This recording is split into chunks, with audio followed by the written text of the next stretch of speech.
Después raza na fuego anoche el más o menos 600 magakasa alina barangay de Santa Catalina, aquí na covered core de la escuela elementaria, ya lleva evacua con 715 magafamilia, con más de 2,000 individual incluido magabata. Si señora Rosalinda, uno na magavíctima de quema ya habla, solamente de su cuerpo lang ella ya puede salvar na quema. Ya sige man upot na fuego el casa ele Takeda, incluido magagalamiton y las cosas. Yanda según ele ayer busca trabajo na pueblo, y cuando ya bira ele upot ya na fuego el su casa. Solo lang según ele na casa Takeda, iman 4 anyo ya residente na lugar. Apply kasi ako ng General Hospital, midwife ako ma'am, so wala trabaho ba. Tapos pag-uwi ko kagabi sa bahay, dami pa kasi akong dinaanan for the whole day. Nasa pueblo ako, tapos pag-uwi ko ng bahay na, yun na, naabutan ko na lang, wala na. Fuera con señora Rosalinda, ya quema también el casa ta dueña si señora Rosario. Mirando con la situación de su familia, taman problema ahora sila kilaya principio otra vez con la vida. Ta necesita según sila ahora maga kitchen utensils y otros galamiton, siendo maga kamisa lang sila puede salvar na quema. Ewan ko, doon lang man yun sa likod ng bahay namin, ang nangyari, hindi namin alam sino ang naggawa. Nandoon naman dahil ang kalayo doon sa bahay namin sa likod.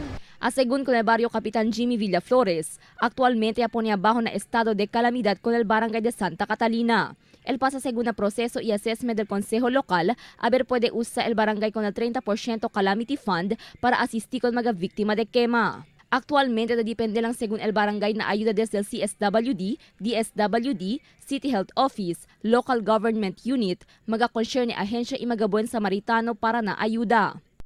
Last night in emergency meeting, we already declared Santa Catalina under state of calamity for us to use the 30% of the calamity funds, no? La problema lang, we necesita pa man assess el disaster as to the effect because sine guidelines kita debe sige. I don't know a certain percentage of the area affected, then man approval council. So the moment say pwede, as long as sine clearance ke pwede, siguro we can utilize el damon barangay funds, el calamity funds para pwede kita kumpra aquel mga necesita emergency para con el mga fall victims.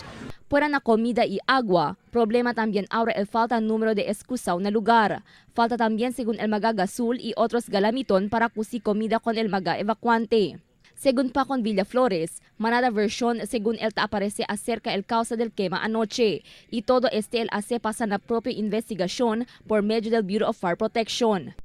There are 3 versions kasi, so todos the versions being kuan ara i-estudia ko sa el authorities de aton. One version is el dueño del casa onde quema que daw yang pilyahan na piliter on fuego. Cheta yung version tabla kay nuay basta daw yakema lang. El otro is mismo onde quema tamen who happens to be el chief del Tano de Amon, si Toy Samson, dimiod ke la gente de mio. Ele habla kay tambuka ya sila aquel tiempo. Tambuka sila aquel tiempo ya. Taolele olor quemao insulator del wire. Cuando mirale el casa is divided into 2 parts, no? Aki sila na unlaw, el pamilya 18 unlaw. Cuando escucha sila kay dingding lang ang pagitan, sabi mga pobre datong mga barkada li. Takemay al palo. Bien valiente el fuego, bien seco el palo. So ansí na eso se de aral ya. Además, el convini también el capitán con mga oficiales concerne para mira mejoras onde temporariamente reloca con mga víctima de quema. Hindi según puede estar por largo tiempo na eskwela mga víctima de quema, siendo el afecta na klase del mga estudyante. Crystal Almonía, Dateline Zamboanga.